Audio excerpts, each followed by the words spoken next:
आज की वीडियो में हम 26A कार्ट्रिज इसको रीफ़िल करना सीखेंगे। रीफ़िल करने के साथ साथ इस कार्ट्रिज की सर्विस किस तरह से की जाती है ताकि प्रिंट आउट जो है बिल्कुल क्लीन निकले, किसी किस्म के ऊपर ब्लैक लाइंस ना हो, वो भी सारा प्रोसेस मैं आपसे शेयर करूंगा। तो चलिए 26A कार्ट्रिज को रीफ़िल और सर्विस करने का तरीका सीखते हैं। सबसे पहले इस चीज़ को नोट कर लें कि 26A मेरे सामने बिल्कुल सीधा है। आपने भी इसी तरह इसको सेट कर लेना है। 26A आपके सामने सीधा होना चाहिए।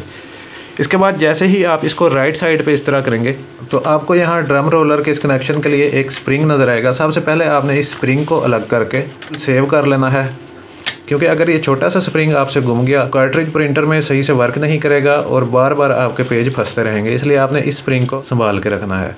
इसके बाद इसी ड्रम रोलर के कनेक्शन से ऊपर आप देखेंगे थोड़ा सा, तो आपको एक पिन नज़र आएगी। सेम इसी तरह की पिन दूसरी साइड पर भी नज़र आएगी।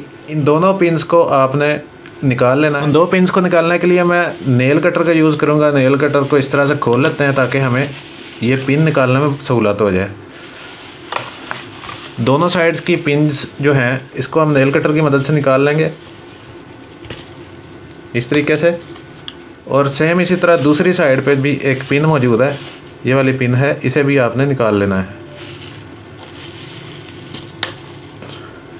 अब पिन्स को ओपन करने के बाद हमने कार्ट्रिज को दो हिस्सों में डिवाइड करना है। कार्ट्रिज को दो हिस्सों में डिवाइड करने के लिए सबसे पहले आपने 26A को उल्टा करके अपनी साइड पर रखना है। देखें 26A उल्टा लिखा हुआ है, इसी तरह आपने भी करना है। और उसके बाद आपको एक इस साइड पे स्प्रिंग नज़र आ रहा है और एक स्प्रिंग इस साइड पे नज़र आ रहा है। आपने थोड़ा सा इस साइड से उठाना है जैसे ही कार्ट्रिज को इस तरीके से, तो ये कार्ट्रिज दो हिस्सों में डिवाइड हो जाएगा। यह देखिए, अब इन दोनों हिस्सों पे हमें काम करना पड़ेगा। इंक रीफिल करने से पहले हम इस ड्रम रोलर वाली साइड पे आते हैं। इस ड्रम रोलर को निकाल के इसकी अच्छी तरह सफाई करेंगे। अगर आप इसकी राइट साइड में देखेंगे तो इधर एक पिन मौजूद है। इस पिन को निकालना काफ़ी मुश्किल होता है। थोड़ी सी सहूलत बनाने के लिए मैं नेल कटर को ही इस्तेमाल करूँगा।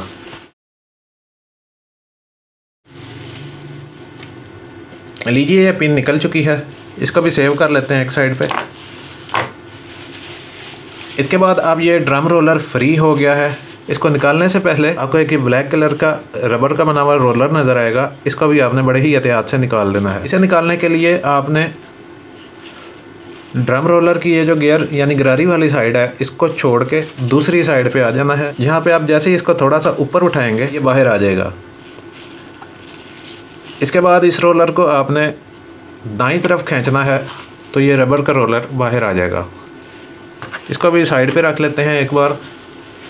अब ये ड्रम रोलर जो है इसे आपने अपनी ब्रैकेट से बाहर निकाल लेना है। इस तरह से थोड़ा सा ऊपर उठा के पीछे खींचेंगे तो ये बाहर आ जाएगा। इसे भी एक बार साइड पे रख लेते हैं।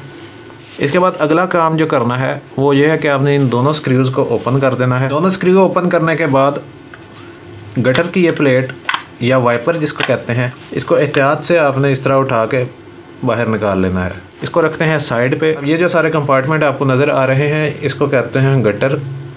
इस गटर की लाजमी आपने सफाई कर लेनी है। जो भी एक्स्ट्रा टोनर होता है वो सारे के सारा इसके अंदर आकर इकट्ठा हो जाता है। अगर आप इसकी सफाई नहीं करेंगे मैग्नेटिक रोलर यहाँ से ही सारा पाउडर खींच के इस ड्रम के ऊपर लगाता जाएगा, जिससे प्रिंट जो है एक साइड से काला हो जाएगा, एक साइड से सफ़ेद आएगा। इस तरह करके आपकी प्रिंट की क्वालिटी ख़राब हो जाएगी। इसलिए इस गटर को साफ़ करना लाजमी होता है।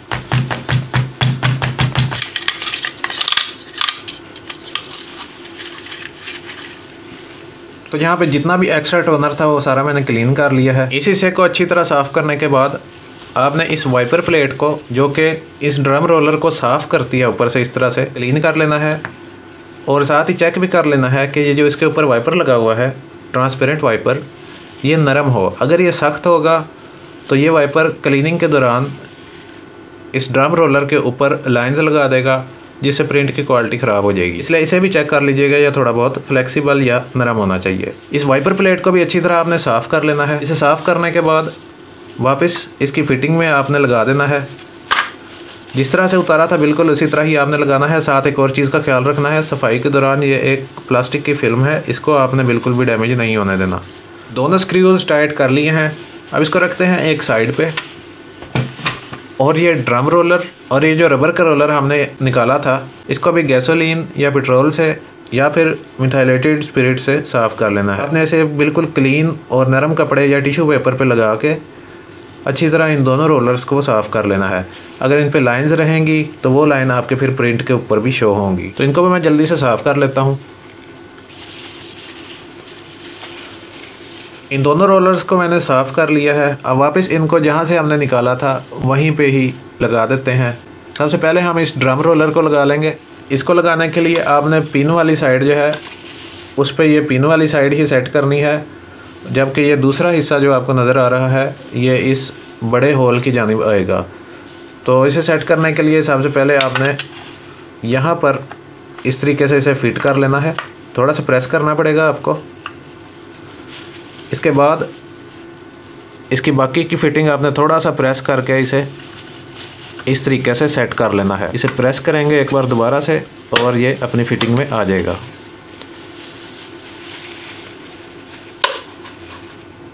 थोड़ा सा मज़ीद इसको सेट कर लेते हैं। तो आप देखें बिल्कुल फ्री हो गया है। रबर रोलर को जिसको फिक्स करना बहुत ही ज़्यादा आसान है। आपने इसकी एक साइड ये गरारी वाली साइड पे पहले फिक्स कर लेनी है इस तरह से, और दूसरी साइड जो है उसके लिए आपको ये ड्रम रोलर थोड़ा सा उठाना पड़ेगा, जगह बन जाएगी। उसके बाद इसको इसकी फिटिंग में ला के आपने इस ड्रम रोलर को प्रेस कर देना है तो ये वापस अपनी जगह पे आ जाएगा। दोनों चीज़ें लग गई हैं।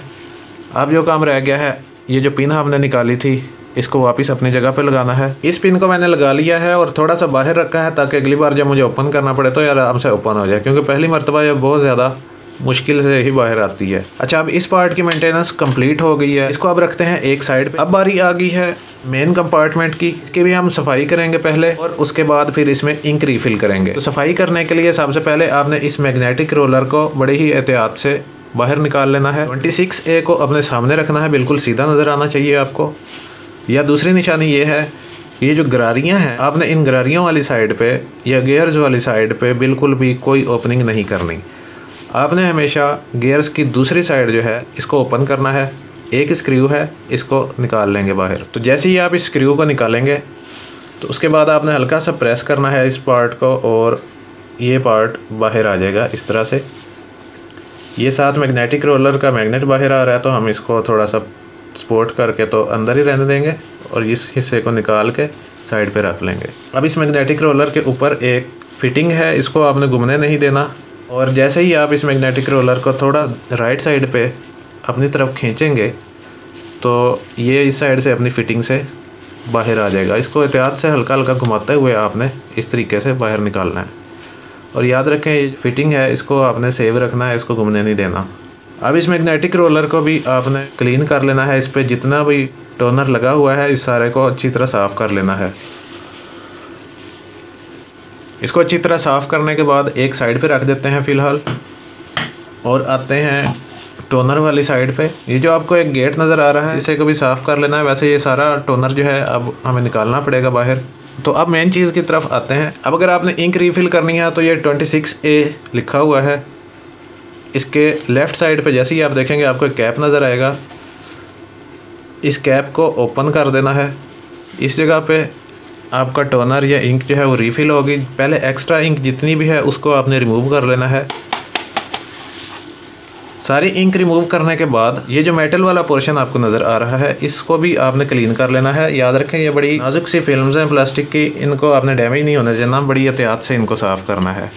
और कोशिश करें कि यहाँ पे कोई गीला कपड़ा वगैरह ना लगाएं, क्योंकि इसके ऊपर अगर टोनर जम गया तो वो फिर आपको मुस्तकिल तौर पे ही तंग करता रहेगा। इंक निकालने के बाद और सामने सफाई करने के बाद अब सबसे पहले हम इसका मैग्नेटिक रोलर वापस लगाएंगे। उसके लिए सबसे पहले ये फिटिंग है जिसको यहाँ पे सेट करेंगे पहले, और इस मैग्नेटिक रोलर की ये जो बारीक वाली साइड है इसको हम इन गरारियों वाली साइड पे लेके आएंगे और बीच में सेट कर देंगे।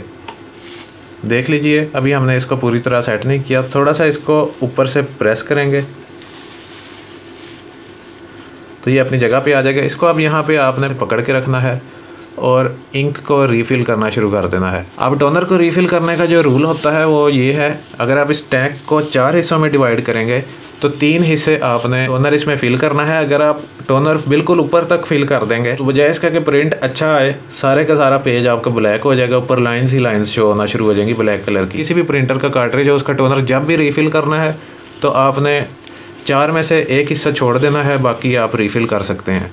तो मैं इसको अब फिल करता हूँ, जिसके लिए अब मेरे पास एक ये टोनर है। पाकिस्तान में मुझे 300 रुपये का पड़ा है। 140 ग्राम टोनर है ये। फिलिंग के दौरान आपने इस मैग्नेटिक रोलर पे हाथ रखना है ताकि ये उतरे ना, क्योंकि वहाँ से फिर दूसरी साइड से टोनर लीक होना शुरू हो जाएगा।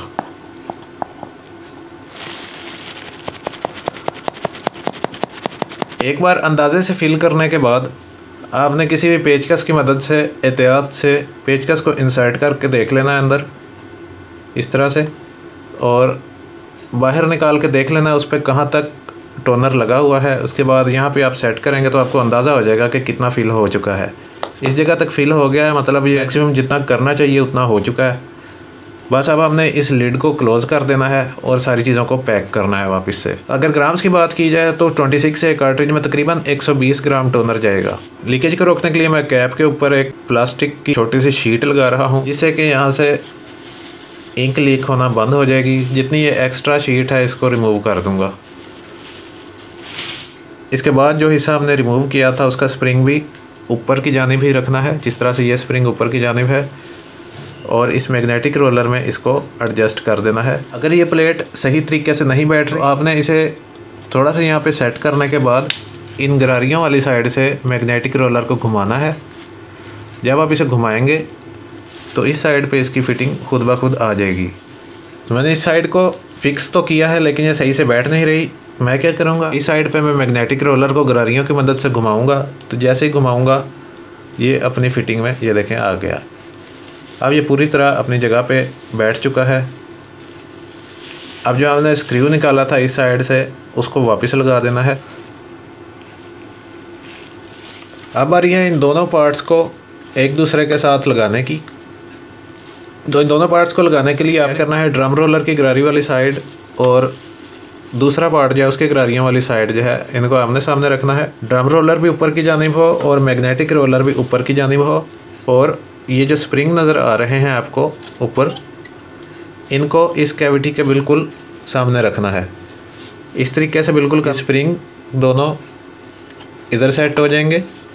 अब बस आपने इसको ऊपर की जानिब उठाना ही है, या दूसरे अल्फाज में, सादा अल्फाज में, आपने इस कवर को हटाना है और ये ड्रम रोलर जो है इसको मैग्नेटिक रोलर के साथ एहतियात के साथ इस तरीके से मिला देना है। याद रखें कि आपने स्प्रिंग जो है उसको नहीं उतरने देना। स्प्रिंग दोनों साइडों के आपने चेक कर लेने हैं। यहाँ भी स्प्रिंग लगा हुआ है सही तरीके से और दूसरी साइड का स्प्रिंग जो है वो भी लगा हुआ है, तो इसका मतलब हमारी फ़िटिंग सही हुई है। अब आपने क्या करना है, किसी भी एक साइड को अपनी तरफ कर लेना है और जहाँ से पिन को आपने रिमूव किया था सबसे पहले, उस पिन की आपने फ़िटिंग देख लेनी है। थोड़ा सा आपको इस इधर ऊपर से प्रेस करना पड़ेगा। इसके बाद ये छोटी सी पिन जो आपने रिमूव की थी इसको वापस अपनी जगह पे लगा देना है। अगर ये फिट नहीं हो रही तो आपने इस हिस्से को थोड़ा सा प्रेस करके पहले इसकी फ़िटिंग को सेट कर लेना है। तो मैं इस साइड के पिन और दूसरी साइड की पिन जो है उसको सेट करके तो फिर आपको दिखाता हूँ। अब इस साइड की पिन लगाने के बाद और इस साइड की पिन लगाने के बाद जो शुरू में आपको एक मैंने स्प्रिंग कहा था यहाँ पे लगेगा, उसको वापस लगाना है।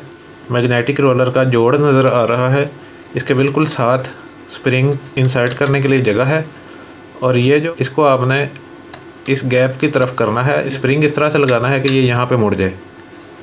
तो इसको मैं सेट कर लेता हूँ फिर आपको दिखाता हूँ। स्प्रिंग का लंबे वाला हिस्सा जो है वो यहाँ पे इसको टेक दिए हुए है, जिसकी मदद से वापस अपनी जगह पे आ रहा है, और स्प्रिंग का छोटा हिस्सा जो है वो इस साइड पे गया हुआ है। तो अब आपका कार्ट्रिज प्रिंट निकालने के लिए बिल्कुल रेडी है। इसकी सर्विस भी हो चुकी है और इंक भी रिफ़िल हो चुकी है। एक और चीज़ भी जहन में रख लीजिएगा, बाज़ दफ़ा प्रिंट सर्वर एरर आ रहा होता है, तो उसको फिक्स करने के लिए आप चैनल पे वीडियो भी मौजूद है, उसको आप देख सकते हैं। अगर उस वीडियो को फॉलो करने के बाद भी वो एरर फिक्स नहीं होता तो फिर आपको ये चिप जो है इसको चेंज करवाना पड़ेगा।